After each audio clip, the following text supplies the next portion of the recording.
You've heard of high net worth, but we're talking about high net purpose.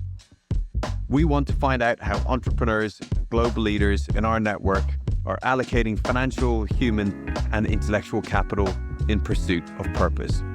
But more importantly, we want to understand the compromises, the paradoxes in their approaches, pitch decks, and philosophies. What if the next generation of billion-dollar companies aren't actually born in Silicon Valley, but in Warsaw, Sao Paulo, and Kyiv? These are the type of questions our guest, Linda Rottenberg, has spent almost 3 decades asking and answering. As co-founder and CEO of Endeavor, she's proven again and again, with the right mentorship, the right ecosystem, and trust, entrepreneurs anywhere can build global giants. And the track is real, from backing multiple unicorns like Mercado Libre, inspiring investors like Reid Hoffman, and continuing the story on with hundreds of outstanding entrepreneurs like those at 11 Labs and Bending Spoons. And this conversation takes place in the heart of Trinity College, Cambridge, with its deep history of research and now cutting-edge entrepreneurship.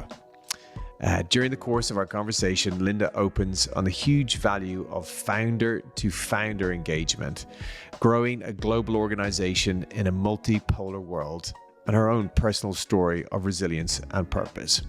This is the Linda Rottenberg episode. Linda Rottenberg, Chica Loca, welcome to High Net Purpose. It is great to be here in beautiful Trinity College. Cambridge, not Dublin, Cambridge. Just to mention. And we've tried to... Oh, good point. Yes, good. But, and we've tried to do this before. We tried to make it work in New York and in London, but to be able to do it here is fantastic. So thank you for making the time, particularly because today's a busy day, right? You've got a few things going on in Cambridge. We have a few things going on. We have entrepreneurs from, I believe, 16 countries, and we have people from over 20 countries here for what we call our international selection panel, where we will be selecting the next cohort of Endeavor entrepreneurs. So these are founders at the scale-up phase, so not at the startup phase, anywhere from 5 to, we have one that's 100 million in revenue, but that have the potential to 10x from where they are.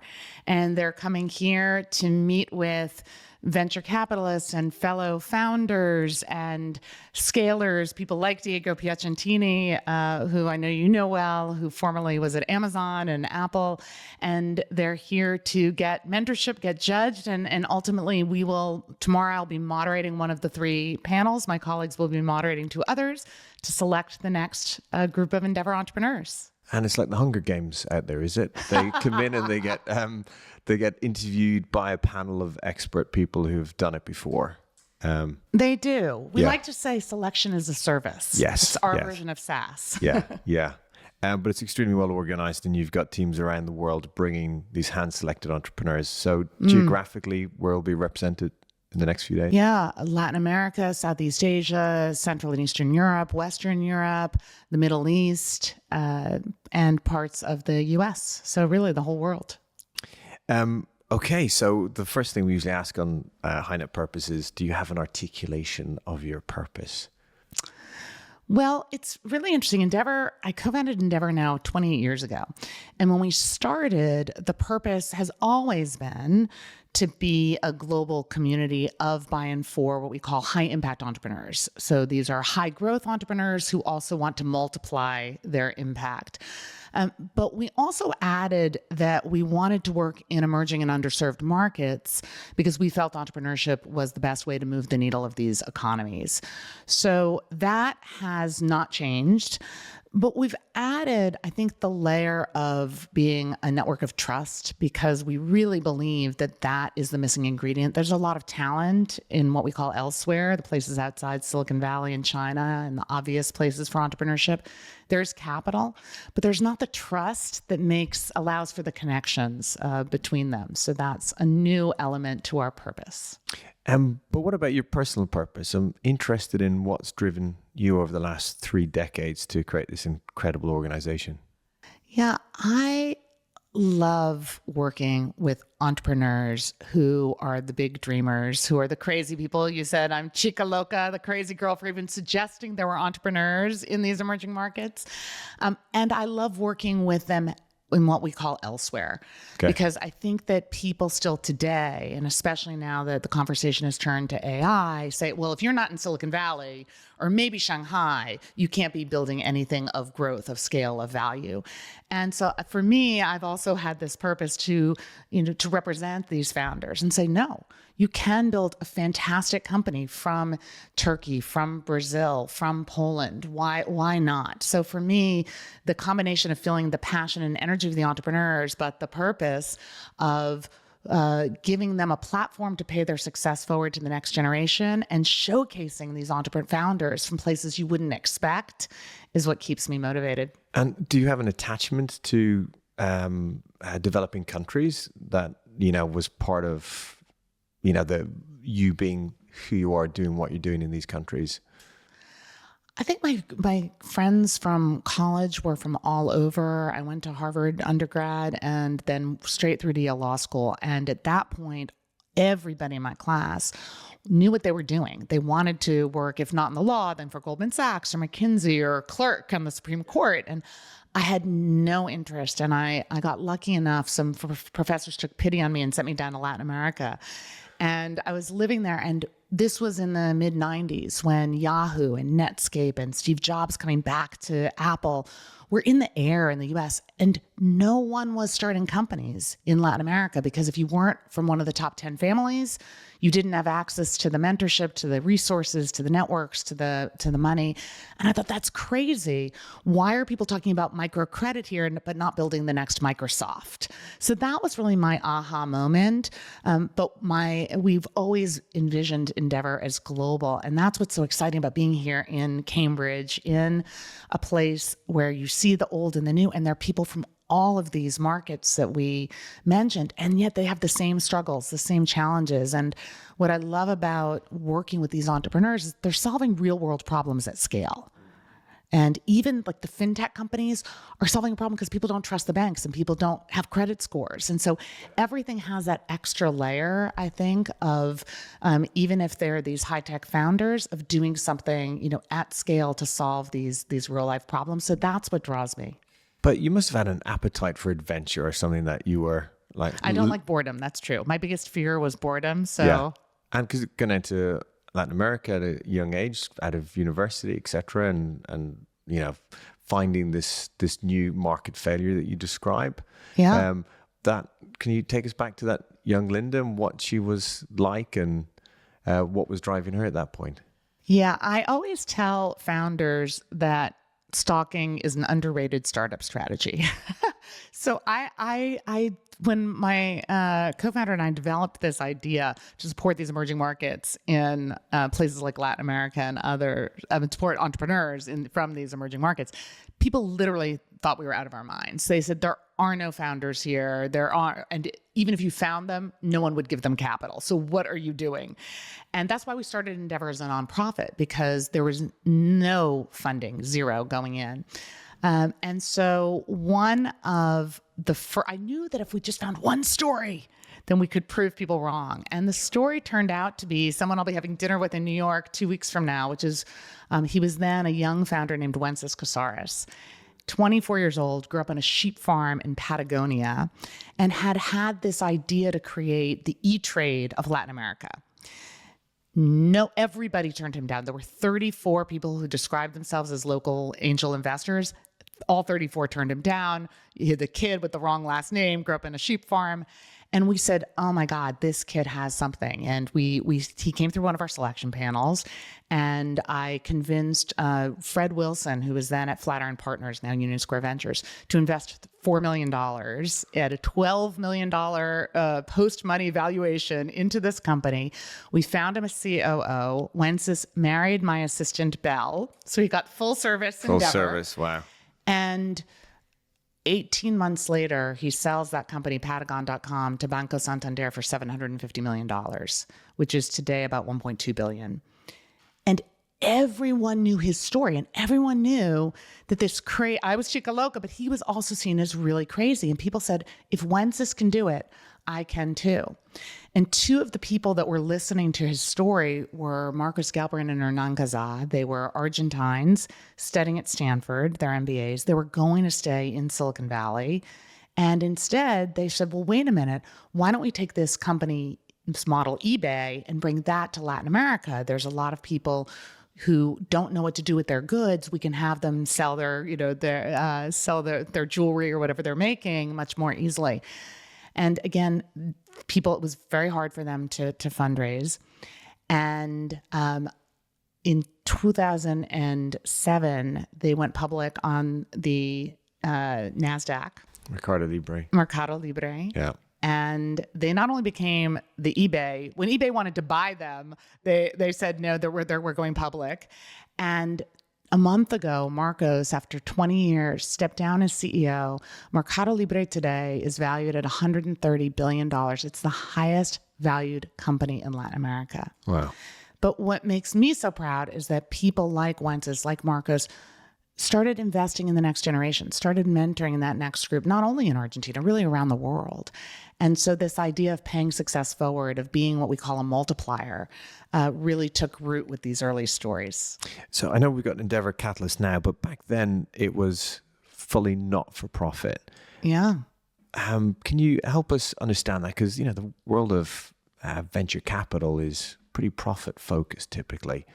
Yeah, we were very focused even early on the issue of trust, and we wanted to be on the side of the entrepreneurs. And Endeavor Catalyst, which started in 2012 was our first investment, what is a rules-based fund, as you know, where we co-invest alongside lead investors in our entrepreneurs, but we can do it in a way that's still founder first to this day. And, just to scroll to where we are, we have 4 funds, $540 million under management. We are raising our 5th that I'm not allowed to talk about now, but we will have a new fund soon. And we can do that because we can be rules-based because there are investors now, angels, professional venture capitalists, professional VCs, private equity looking at our markets. There was none of that. It's hard for people to imagine. But back in the late 90s and through the 2000s, there was no capital going into these markets. Even when Mercado Libre went public, there had been, I think, 6 venture deals in all of Latin America. Plus, we were in Turkey and South Africa, and by that point. And so it's hard for people to remember, but because there was so little trust, people didn't understand how you could be starting something new if you weren't from one of the families. There wasn't even a real word for entrepreneurship. One of the stories I tell is I had been in a taxi in Argentina, but right before we started Endeavor. It was one of my aha moments, learning that the taxi driver had an engineering degree. And I couldn't understand why he wasn't starting his own business. And he kept talking about the empresarios, and these were the big business leaders with Swiss bank accounts, and there wasn't a word. Yeah. And so one of my proudest moments came about 7 years later when in Brazil, the editor of the Portuguese dictionary, Aurelio, called us up and said they were adding the words empreendedor and empreendedorismo into the lexicon, in part because of Endeavor's work.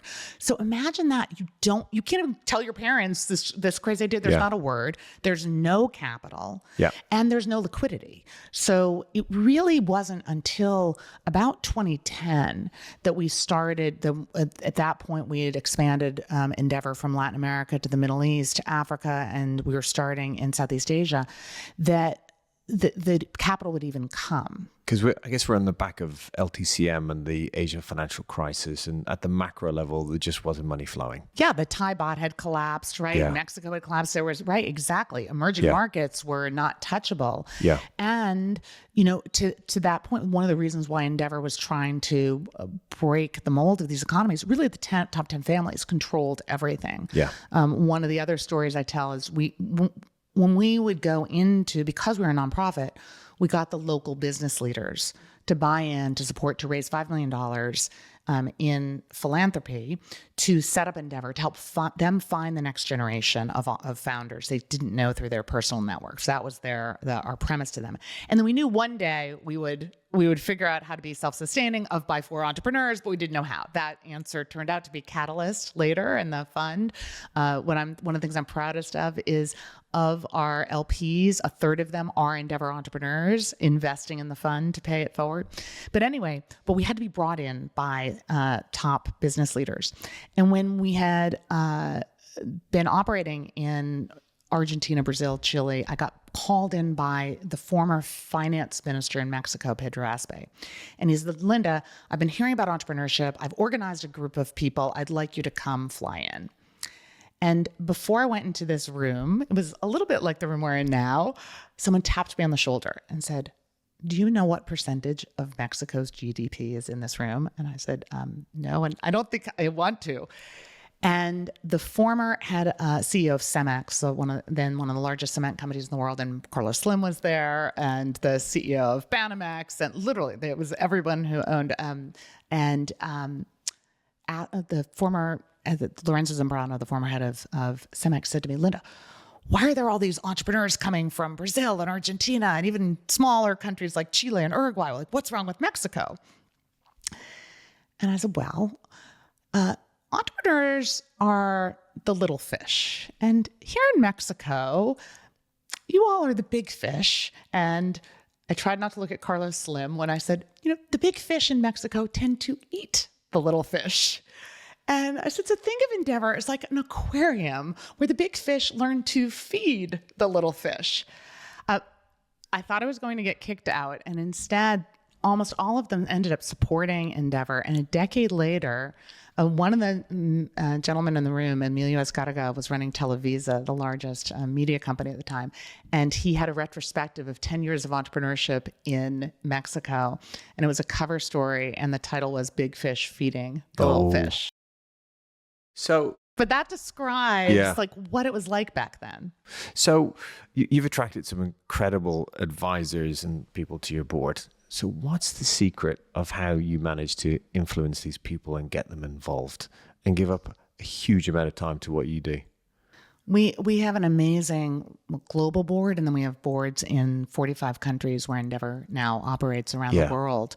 And they're extraordinary. And I think it's the entrepreneurs. It's not any of us on the team that really are the decisive factor. People love mentorship. And I think that what we do is provide a very structured way. I mean, the selection panel we talk about happening now, where our teams around the world, we have 600 full-time employees at Endeavor around the world, scouring for the best entrepreneurs and putting them through this local process. And by the time they come to our international selection panels, they're vetted, they're hungry for real feedback.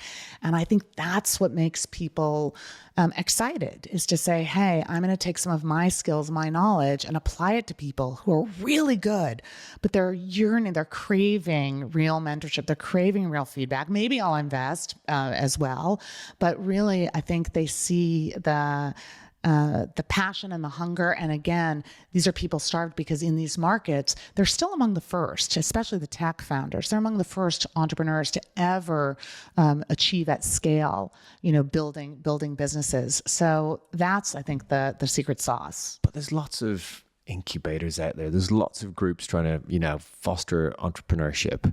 There's something else you must be doing, Linda, that's able to get some of these people involved, because was it the momentum of the early successes, the focus on developing countries that's been, but there's something about the power of your personality and the team that you've got that must be making the difference.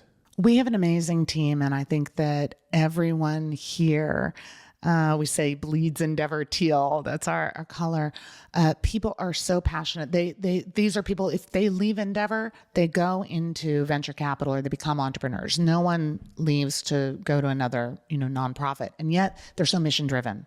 Yeah. And so for the time they're here, whether it's 4 years or 14 years, they are so taken with this purpose, which is finding great companies, helping them achieve that 10x growth, and then helping them create a platform for them to multiply their impact by paying it forward. And we actually have a research team that is actually visualizing what we call the multipliers. And we're actually working with one of our early firms, Globant, on an app that we will do where people actually can trace how big we talk about bubbles of influence and how Yep. big their bubble is based on the number of people, not just the value creation they've done at their one company, not the valuation of the company. We talk about unicorns and decacorns, and that's great.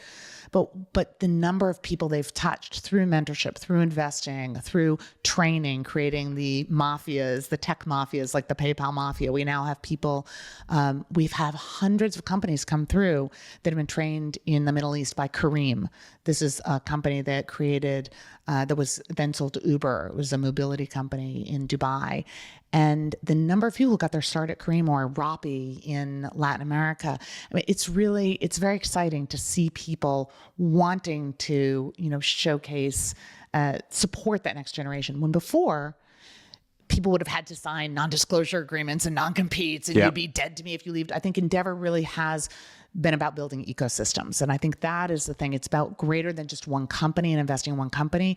People feel that they're investing in ecosystems. And then because you went from a startup to a big scale up, so you've We now did. got how many people? 600, How many countries?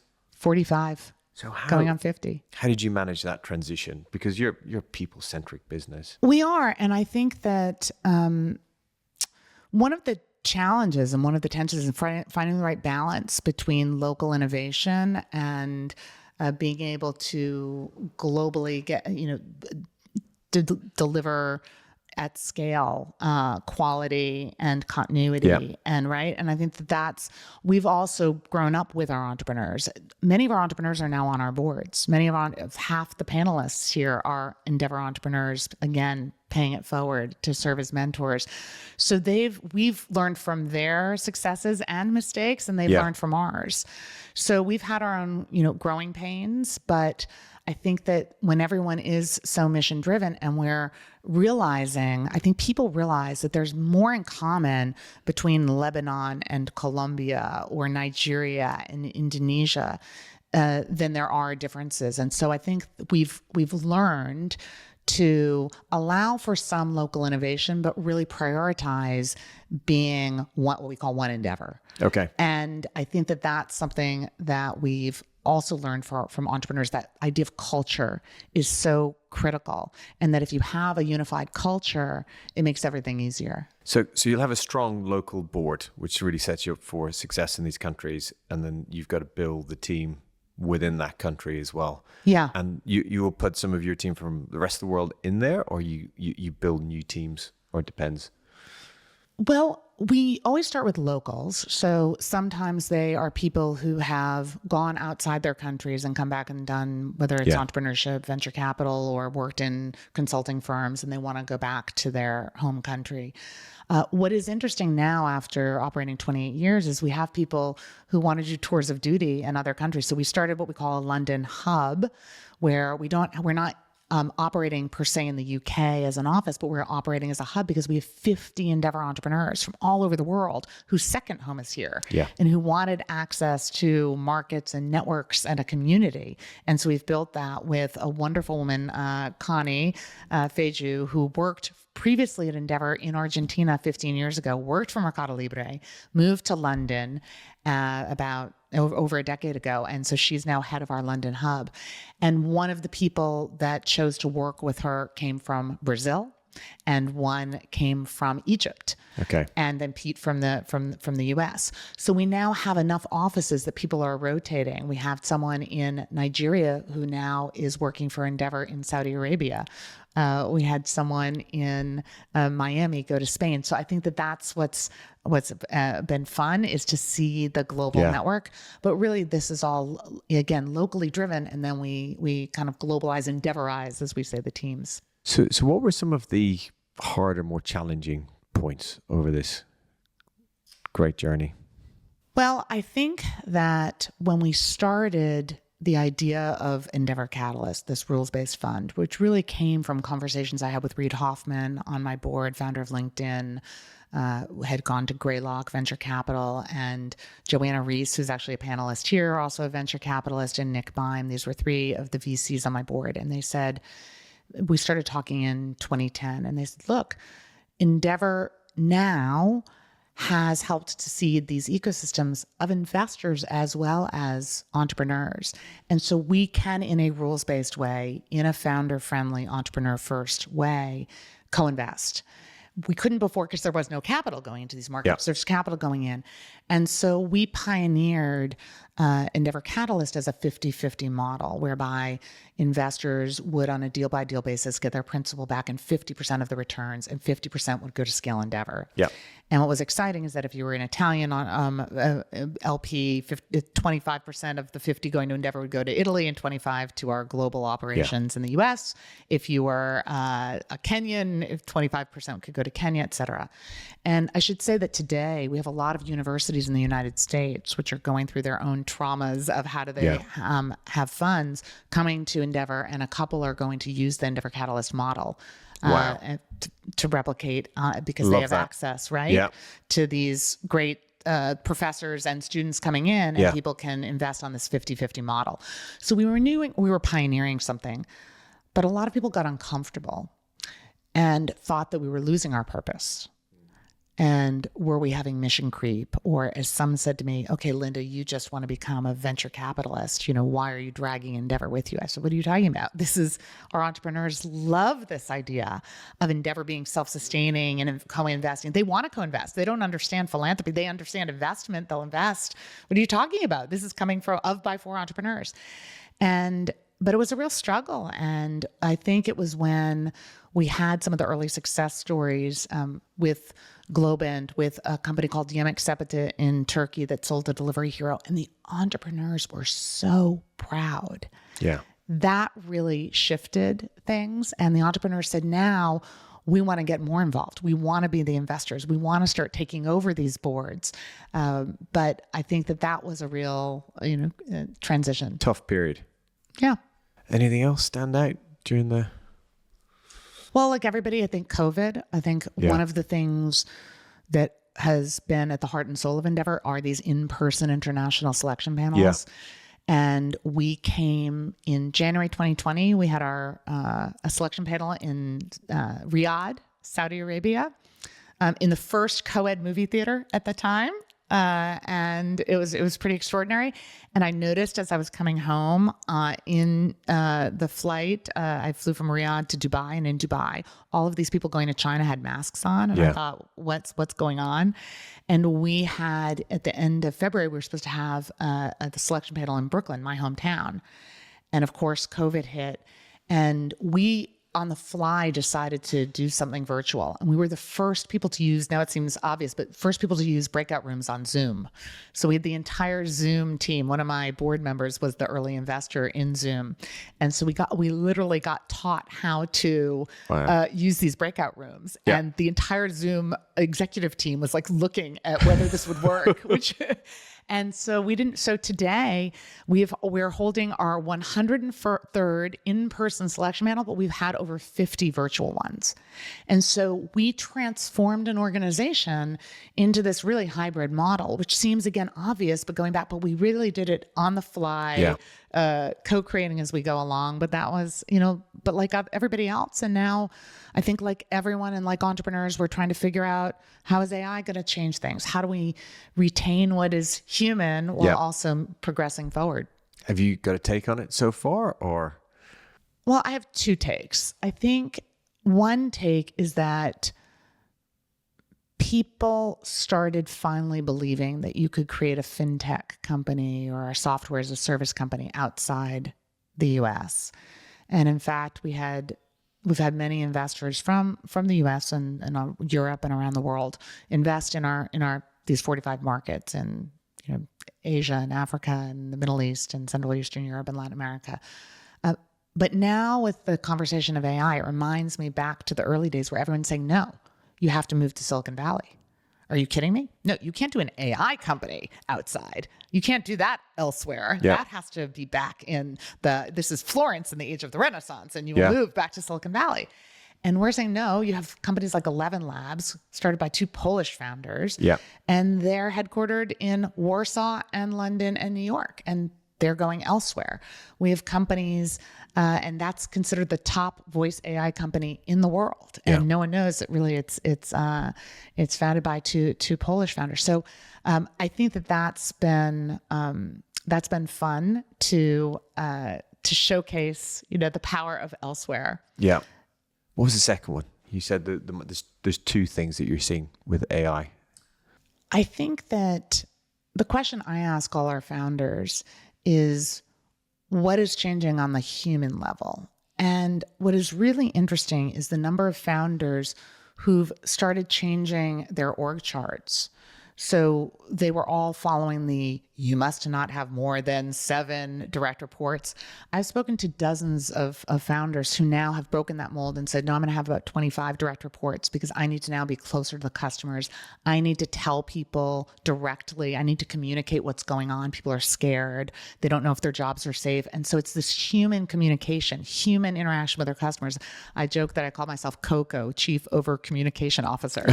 But the number of entrepreneurs, and so I just think the org chart is just a way to just sort of understand how that's happening. It's just breaking the mold and people just decentralizing and trying to figure out and saying, if this is going to happen and we're going to in real time be making these changes, I need to be getting feedback directly from the customers and communicating directly with my employees. So that is one of the human aspects that I don't think people are talking about. Wow. Okay. It's interesting, right? Super interesting. Mentorship is key to what you do at Endeavor. What do you think are the key ingredients in good mentorship? Having a genuine interest in the founders. I think that's people have used to call us mentor capitalists before we had our co-investment fund. And even the fund, we're always on the side of the entrepreneur. We've structured it in a way where that's possible. And so I think the founders know when you are genuinely on their side, and we help them restructure their cap tables and, give them advice on, well, don't take that term sheet because we've heard something about, those investors. And so I think number one, that genuine sense of, why are you doing this, right? What's in your self-interest? But the other thing is, I'm surprised how little real tough love there is out there. And when you talk to, a number of the people who come through today's selection panel will not be selected. And in fact, 2 of the entrepreneurs who are now serving as panelists, who are Endeavor entrepreneurs, were comebacks. They were rejected the first panel and decided to come back through the process again to become Endeavor entrepreneurs. And they said the tough feedback they got that first time actually was the most helpful of their entire careers, because people took the time. I think when VCs reject people, they say, oh, we're looking for a different thesis, or they just give some, I hate to say it, but BS kind of statement. And Endeavor really prides itself and say, we're going to give you real feedback no matter what. We're going to give you milestones to say, hey, prove us wrong. If you can do X, Y, and Z, then we've misjudged and you can come back. But I think that, again, that those 2 things, being really on the side of the entrepreneurs, even when delivering tough love, but being very honest about what we think is not working. And sometimes even being able to tell the founder, look, it's not your business. Yeah. It's you. We're not sure you're going to be able to make it as a CEO. People don't get that feedback a lot and really value it. So I haven't been on some of those calls where there's quite a lot of tough love being passed across. I guess you don't find that rare? Are you told it's rare? Well, I think what's different is that the people providing that feedback are informed, coming from the right place. They don't have the conflicts in place. Yeah. They've done it themselves as well. Been there and done that. So all that makes a big difference versus maybe another VC providing feedback where the entrepreneur is going, I'm not sure this person understands the market I'm in, the challenges I've got, and is probably respectful in the right way as to how hard this is. Yeah. And in fact, one of the things you just articulated about being there and doing that as a founder to founder advice, we find is the best. Yeah. And so we've created something called Endeavor Outliers, which is every year we gather the top 10% of our portfolios. These are, by the way, we have over 80 of the world's unicorns in our portfolios. Endeavor Catalyst is, one of the investors in some of the fastest growing companies. But we gather them in, we've done it in California. Last year was in Portugal. We're going back to Comporta, in a place where they can just be vulnerable with one another, because sometimes they're actually afraid to tell their investors or their boards what's not working. And so being able to learn from other founders who are just a step or two ahead, we've found is actually, yes, transformational. Female founders. Yes. So it's not anything original to say that the industry heavily underperforms in terms of bringing female founders forward. Have you figured out any ways to change that? I would say we're not perfect by any stretch. We have probably about 15% of our portfolio is women, which is more than Yes, it the is. average. And I'll come back to one of my favorite statistics at the end. But what I'm proud of is the female founders we have are truly exceptional. And when I started in the 90s, all of the founders that were talked about that were women were in fashion and beauty, and it bothered me. And so I'm really happy at a global scale that you have people like Melanie Perkins of Canva, who's built an extraordinary company. One of our founders, Hande Schillinger, just raised a $5 billion round, is one of the top MarTech, SaaS CEOs in the world. She is from Istanbul and is just incredible. We have a woman here, Danila, who founded a company called Luna Bravo in the mental health tech space out of Italy. We have one of the companies, Pismo, in Brazil, sold to Visa for $1 billion, female CTO. And we actually took that Daniela to Saudi to talk with Saudi female engineers. Which is a bit special, yeah. Yeah, because here's my fun fact. So I meet almost all the founders before they come to these international selection panels. We have a Zoom call to prepare them. And I always enjoy, especially meeting some of the Saudi founders. Now we do have female founders from Saudi, but whenever there's two guys, and they're always in pairs, and they're founding a tech company, I will ask the following question: what percentage of your engineering team is female? Answer? In Saudi, it's 40 to 50%. Yeah, well, yeah. So most people would say 0. Yeah. It is 40 to 50%, every single tech company. Yeah.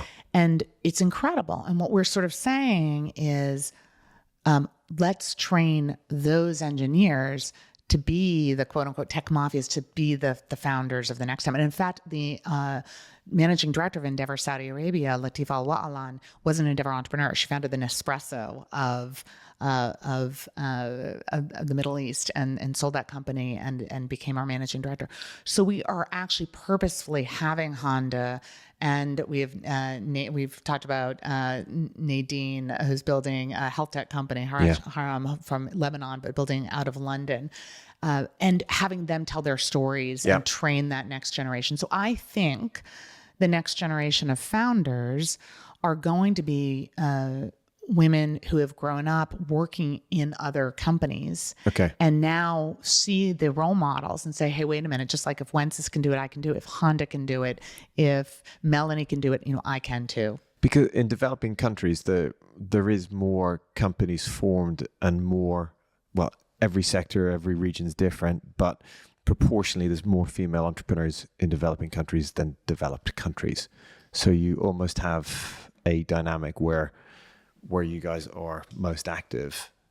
Well, I would say that the perception has been that female entrepreneurs are doing smaller scale lifestyle businesses or the micro businesses. I think one of what we're trying to turn on the heads is saying, no, these are the real scale ups. These are the real, what we call high impact, which is always about high growth companies. Yeah. And don't dismiss, these people can compete globally, because I don't think there is that perception of whenever women and entrepreneurs get paired and then you add emerging markets or your developing markets, there's a sense that they're doing something small scale. And we're saying absolutely not. They're people who are thinking and dreaming big. It still is more challenging for them to raise capital. And I'd say a lot more of the female founders are bootstrapped, which is interesting. Why? Why is that? Well, I think some of the women don't want to give up the control, or worried, and some for good reason. We've had some female founders who have had great unit economics and great numbers and struggle with the Series B or Series C. So there may be some of that concern that if you give up early, that you may not control your destiny. So on big topics, where the world is unfortunately seeing more of a rise in nationalism. So for a global organization for yourself, does that change your role and how you operate? What a great question. And that's where my answer at the beginning of the podcast about purpose, I mentioned a shift, leaning into this idea of being this global network of trust by for entrepreneurs. We believe actually that we're making connections. I just yesterday put a Nigerian founder, one of our panelists, our Endeavor entrepreneurs, created a company called Lemfi, one of the top remittance companies in the world. And he splits his time between Lagos and London. And he is paired with a German living in Indonesia who's built one of the top Indonesian fintech companies. It turns out they're customers of one another, which is amazing. And I introduced him to an Endeavor entrepreneur in Dubai because he's moving to Dubai. And we're seeing, and I mentioned this global hub we're starting in London. What we actually see is this multipolar world emerging and entrepreneurs moving among Singapore, London, Dubai, Riyadh, Sao Paulo, Lagos. And it's really exciting because we're seeing business models. I've always said, forget B2B and B2C, forget business to business and business to consumer. It's E2E. It's emerging market to emerging market. We're now seeing that in real time.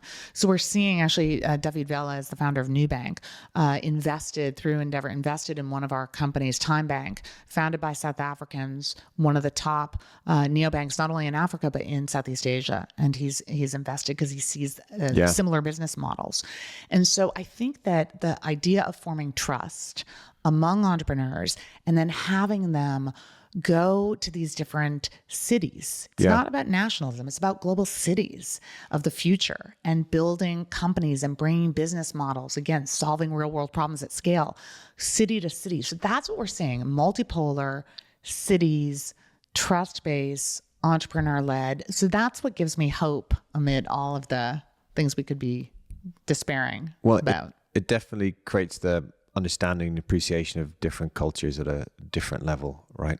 Like just even yesterday evening at the event where you've got people from all over the world speaking a very similar language, looking to achieve the same thing. It's just so positive. Yeah. And I think that, with America, now deciding at least temporarily, we're going to recede a little bit from the global world in terms of soft power. I think that has been one of the decisions. And obviously you have sort of China, stepping in, but I think that you're seeing a lot of individuals and a lot of, people saying, hey, wait a minute, it's our time in the sun. Like why? And it doesn't have to be nation based. You say there's a rise in nationalism, but I see a rise again in these global cities and people who are much more global citizens. Yeah. Right? Yeah. This Lebanese founder who's based in Dubai, but interacting with entrepreneurs from around the world. He said, I'm a global citizen. This is why Endeavor appeals to me, because it's this global network. So just continuing on that sort of... Do you see that as well? Well, just this idea. I mean, are you seeing what we're seeing? And sort of, you said the nationalism, but this idea of these global cities of the future, as we're calling them, and this idea that people coming from, building second homes and moving around and being mobile and actually bringing some of their local knowledge and transmitting it and vice versa. I think it's huge, but I worry that I'm sort of exist in a bit of a bubble.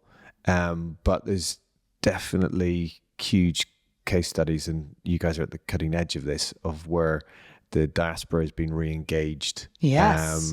And where that's changing things, creating the stories and the ability with smartphones and all the rest to be able to sort of leapfrog the infrastructure limitations you have in your country to be able to create the businesses, etc. All of that. Yeah, you're from Ireland, and I went to Dublin for my first time last year. We had one of our... It was your first time? It was my first time. Our ISP, hosted by the Edge of U2, who's our amazing chairman. It was an incredible event.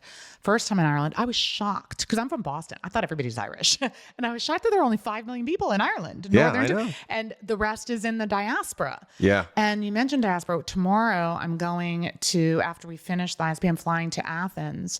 I've been asked to moderate a dialogue between Demis Hassabis, the founder of Google DeepMind, and one of the pioneers of AI, and the Prime Minister Kyriakos Mitsotakis of Greece, who is a longtime friend. We went to college together, and his wife actually helped bring Endeavor to Greece.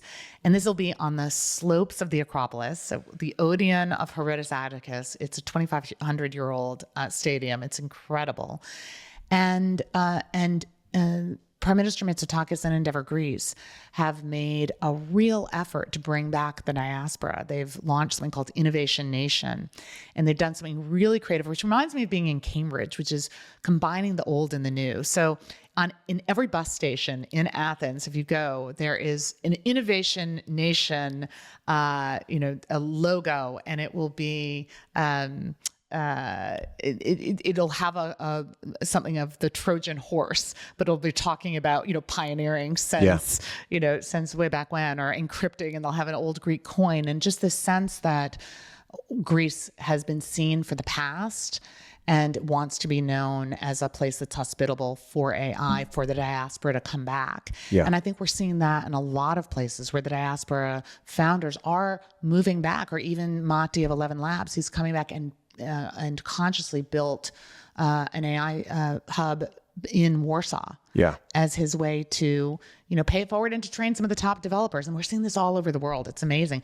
And one of the places I'm most excited about, where we launched recently a year ago, is Ukraine, which is an incredible place. And we have the Ukrainians based in Kyiv building incredible companies, and then those in the diaspora who are so eager to go back home. So you've mentioned Warsaw, Kiev, Athens. Anywhere else that's sort of flashing on your dashboard of geographies at the moment that are changing? Well, I think, we are still big fans of Latin America. I think we will see a lot of Brazilian companies. We mentioned Newbank. We'll see a lot of Brazilian companies. VTEX here also went public. We'll see a number going public in the coming years. So watch that space, and companies that really are regional or global in nature, we're excited about. I personally think that Nigeria is not one to count out. And speaking of the Nigerian diaspora, it's incredible. By 2050, 1 in 7 children will be Nigerian. Yeah. And there are so many things that they need to work on, but we're seeing incredible fintech entrepreneurs, incredible, founders who are trying to figure out how to deal with, the local central bank and some of the infrastructure issues. But again, back to the solving real world problems at scale. Really think about Ridwan of Lemfi trying to do remittances locally and really get access to capital, access to the financial markets democratized. It's very exciting to see. So touching on Africa, it's a global problem, but maybe we're seeing the epicenter in parts of Africa at the moment. How deep is Endeavor in climate?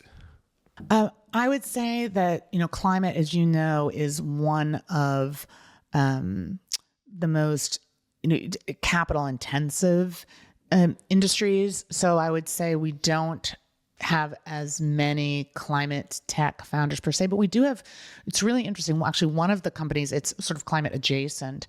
One of the companies here that I'm really excited about is a company founded in Denver, which is elsewhere in the United States. And he has a company called Maybell Quantum that is doing all of the refrigeration for quantum computing. And Maybell is actually the coldest place in all of Colorado. And when he said, look, all of the physicists, everyone's saying, well, quantum is a decade away. AI is here, quantum's still a decade away. He's saying all the physicists are fighting over, which qubits are going to, win out. He said they all need deep refrigeration. Yeah.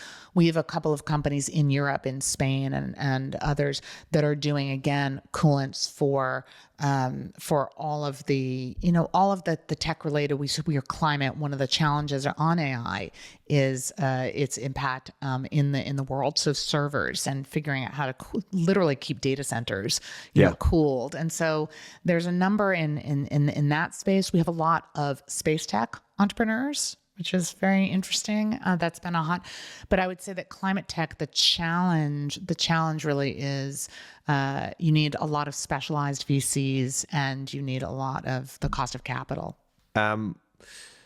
Defense tech is growing fast. How do you and the board look at the moral hazard risk of those types of areas? We have not, and I don't think we would select anyone who is primarily doing defense tech. Yeah. We do have a number of folks in the security business or in the space tech I mentioned that will, have government and sometimes defense related, clients, but it's less than 50% of the market share. I will say we are very active in Ukraine, and we're going to have to face this because I know there are a number of drone companies coming up, and with Europe now making, I think, new inroads into defense that they haven't in decades. I think that will be an interesting, quandary. But really, we've stayed out of politics, and up until now, we've just tried to, stay as neutral as possible. It's important to us. We deal with, founders from around the world, every background. Yeah. And I think being that neutral player is part of what has built that trust. So it's not like you can have a hard and fast rule. It's around each circumstance is going to be different. And yeah, and each founder, and I think for us, I think what it would be is if the applications had a broader appeal, and if part of it is defense, I think that would be probably on a case by case basis. But I'm not sure we would take something that's just purely a defense play. But again, a lot of it is going to be who the founder is and what the circumstance is. So the years ahead for Endeavor, I heard a whisper that you've been talking about getting to 100 countries. Yeah, there's work to be done. Yeah. 100 companies want Endeavor to be self-sustaining through the Endeavor Catalyst returns. So that's my, talk about of by for entrepreneurs. That's been my dream. So 2035, that's the goal. And and supporting these great entrepreneurs, these great multipliers in all these markets. And that's another reason why we have the hub that we've built in London. We're building hubs in Dubai and Singapore and New York and San Francisco, which is that we're not going to have 100 boards and 100 offices. But for example, one of the companies that's coming today is coming through our Argentina office, Cachea, but it is Venezuelan founders. So we have one of our great companies out of South Africa is from, the founders from Cote d'Ivoire. And so one of our places where we do have a local office is Pakistan, where we were brought in. I mentioned Kareem. Yeah. When Kareem sold to Uber for $3 billion, it was one of the biggest exits, the biggest exit in the Middle East. Mudassir Sheikha, who's an Endeavor entrepreneur, the founder, said, "Now I'm bringing you to Pakistan." And he became the chair of our board there. So I think that one of the things we want to be able to do is be in these hubs and connect with entrepreneur founders from around the world, from these 100 countries elsewhere, even if we don't necessarily create 100 boards. And then, we're trying to envision the future. 10 years, get to 100 countries in some form. Yep. Anything else on the board that you want to? Yeah, I think in addition to showcasing this hybrid model and as I mentioned, a number of universities, a number of other nonprofits are looking at our playbook with the funds so becoming self-sustaining is very important and while also providing great returns for our LPs as well. But the other thing is Endeavor is leaning into this concept of what we've always called the multiplier effect. And I think this relates to this podcast and the purpose that while we are big proponents of scaling up companies, and as I said, we're very proud of the Endeavor entrepreneurs that have gone to become unicorns or decacorns, that being the only metric of success, that or how big the bank accounts are, or then the boats, is not of interest to us. We feel like there's got to be more out there, more value creation. And so this idea of people getting a multiplier, almost score, and sort of seeing, hey, wait a minute, my bubble of influence is bigger than your bubble because I'm a bigger multiplier, because I've helped more people, I've acted, and we can actually pinpoint and actually create these visual maps of how many people you've invested in, how many people you've mentored, how many people from your company have gone on, like the PayPal Mafia, to become that next generation of founders, and be proud of that, and seeing people and say, I'm a multiplier. Yeah. That as a new yardstick of success, I think is very important, because back to what I was saying, I think there is a hunger for legacy that is untapped. I think there is a hunger for deeper meaning and purpose. I've seen a lot of entrepreneurs come to me. We're focusing on mental health because a lot of entrepreneurs who have achieved the financial exit they were dreaming of actually have a crisis after. They say, my bank account's full and I'm empty, and I've lost my purpose. We're starting something called Endeavor Next, because founders have said, I need a place to go to figure out what's next. I don't know if I want to start a new company and be a serial entrepreneur, or be what if I don't? Where's my identity? Yep. So I think this idea of, hey, you're a multiplier. You can go on and help the next generation and see what comes of that. I think that isn't just some soft thing. It's something that's really tapping into an unmet need, I think. Because you use the word legacy there, and this huge wealth creation through the companies in Endeavor and around Endeavor, and then the nature of the human interaction that you guys have with the entrepreneurs. Have you seen a lot of the entrepreneurs manage the next generation transition, education side well, and any learnings or things that you've seen there? And now, entrepreneurs, when they get together, they're saying, how do we make sure our kids aren't jerks? Yeah. Right? How do we manage that? And it's really on their mind.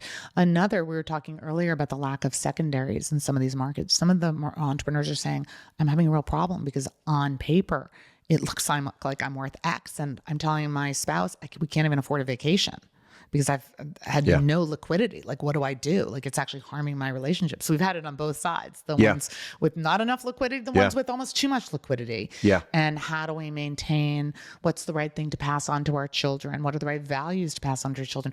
We actually had two of our Endeavor entrepreneurs, two of our female Endeavor founders, one from Dubai, one from Chile, offer to have a next gen and have entrepreneurs send their children to a remote part of Chile and to Dubai to actually learn from one another, to get to know, companies, but different also environments. I think it's something that's big on people's mind, and those without children. What is my legacy? What is my ultimate? What am I going to be remembered for? And I think entrepreneurs are very competitive creatures. So I think that solving a problem at scale is really motivating to them. But I think they get caught up in wanting to be the best. And I think at some point, what society values are those numbers and are those metrics. And I think when they achieve those, again, you'd think they'd be on top of the world. I will tell you, my phone rings when they're feeling like, wait a minute, this doesn't provide the meaning I was after. Like, what's my next thing? And so I do think, I think we are as bleak as we can have a view of what's going on at the moment. I see the humanity in people, back to the human side, and this idea of purpose, of legacy, of what I leave behind. And it's not just financial capital. My husband's writing a book about this, but what is the cultural capital? What are they, what are the things, what are the traumas? What's the biological capital I'm leaving behind? Am I dealing with my own traumas? It's very interesting. We're having entrepreneurs. We started something called Endeavor Untold, which has been a podcast, but also people doing written interviews, telling stories of trauma, of having a business partner who died, of getting sick with leukemia and thinking it was stress related, of having mental health breakdowns and saying, hey, no one in entrepreneurship talks about these things. Yeah. We're going to tell the untold stories. So maybe it gives another founder comfort. So even that, even people telling their story Yeah. and having others say, hey, wait a minute, that resonates. Yeah. That gives me something to think for. We find those interactions, giving that platform is what a lot of people crave. So when you get that call and you've got an entrepreneur who's exited and they have this moment of what next, what do you say? How do you start the conversation with them? You're not alone. Yeah. You're not alone. In fact, some of my favorite calls are the toughest calls. And I had a call with a founder who had been ousted. So had exited because not voluntarily. And he was obviously very upset about how it played out and the fact that he thought the investors they ended up running the company into the ground and didn't understand it. And I spoke to him for about an hour and he said, this call was really important. And he said, I want the next time you get one of these calls, Linda, from a founder, please send them my way because I want to be there for them. That will give me meaning. Yeah. And we did. We had another call, and this was the first person they went to. So I think that even the hard times, people knowing they're not alone, and then knowing that someone else might benefit from their pain and their learnings, and they can turn that into something that they can pass down of value. I think people feel seen. So the question, and it's particularly pertinent to you because you're one of these people who seems to be everywhere, talking to your team. You're in the office in New York all the time, but you're then also on the road. Yeah. And you're a bundle. My passport is full. But you're a bundle of energy. You always look great. Oh. What's the secret? How do you keep healthy? Well, first of all, I have twin daughters who are 20, so they are in college, but I end up seeing them a lot. They keep me on my toes. I think, not feeling old. I started lifting weights. I am one of these women who decided. Not high rocks. What? Not high rocks. No. Boy, it's high rocks. I don't even know what that is. It's that? Like competitive lifting weights and running around the room. Yeah. No, I don't think it's a sport, but but I am one of these people who said, okay, I walk a lot and I do Pilates. No, I've got to do lifting. I do have to say, I think it's very satisfying. Yeah. To feel strong. Yeah. I love travel. So my husband and I actually just went to Venice for the Architecture Biennale right before this. So I'm always, when I'm packing, I'm like, why am I getting another plane again? But it gives me joy to travel and see the world and to taste the different, foods. I think that we get a very homogenized view of the world. And so I just kind of love the sounds and the colors that brings me joy. And then I have bad TV shows and my ringtone is the Succession theme because our office is in where they filmed the show Succession, the Waystar Vertico building, the Gilded Age. Connor, my chief of staff, and I talk about the Gilded Age because it has all of these great Broadway stars. So yes, I have all of that. Yes. So the last guilty question. Guilty pleasures. So if you were, it's the last question. If you were able to talk to the young Linda who was getting on the plane from coming out of Yale and heading down to South America, what piece of advice would you give her? Well, weirdly, I am consistent. It's very weird. I mean, it took me a while. I was called crazy. I was called Chica Loca. And then I finally decided, I'm going to own that. And that was when I got my mantra that crazy is a compliment.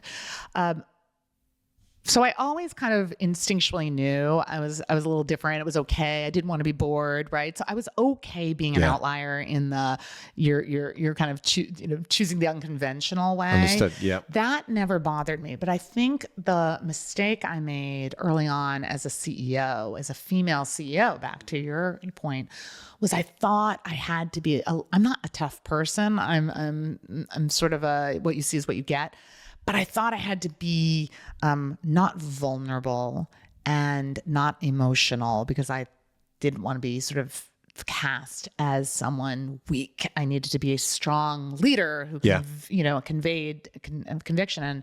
And so this one of the stories that I now tell, but I obviously wouldn't have known back when I was in the 20s, was that I would not only get married and have these identical twin girls, but that when they were 3, so back in 2008, my husband would develop an aggressive form of bone cancer. He was 40 at the time, that only usually teenagers get, osteogenic sarcoma. And I would spend the year with him and my girls as he going to his chemotherapy treatments. He had what is now considered state of the art, what was then only the second time in history that his entire femur was removed, and they grafted a fibula onto the femur to see if it would take and build live matter around this titanium rod, which it has. He is alive today. But then when I would go back, I would make this pledge that I was not going to let my team see me cry, that I was going to be, strong and confident and show them the way forward. And of course, within 10 minutes, I broke down and I felt so like I failed. And I walked into my office and 2 of my team members followed me. And they said, "Linda, can we talk to you?" And I thought, oh God, this is going to be so awkward. And what they said was, we've always admired you, but you didn't show us and you're who you really were. And so you seemed superhuman. And now that you have shown us your vulnerable side, we'll follow you anywhere. And so that lesson I would give to my early self, which is what I try to tell my daughters, is be less super, more human. And now it takes on even different connotations in this age of AI, right? Where yes, we have to learn the tools. Yes, we have to move forward and not stop progress. But I think being the essence of what humanity is, being human, leaning into that, where you are vulnerable, where you can show that soft side, where you can make real personal connections. That's what's going to be rare. And so that's what I didn't know then. What a class way to finish our conversation. I really enjoyed it today. Thank you so much, Thank Linda, you for all that you've done and the legacy that you're creating. Thank you. Such a pleasure to be here. All content on High Net Purpose is provided as general information only. It does not constitute any advice, recommendation, or representations, and is not intended to influence listeners or users into making any specific investments or any other decisions. Please be aware that guests and presenters on High Net Purpose may have investments in any of the topics or products being discussed. Their reviews and opinions are their own and should not be taken as endorsements or financial advice. Before making financial decisions, we strongly recommend seeking advice from a qualified financial professional. This podcast may not be copied, reproduced, further distributed, or published in whole or part.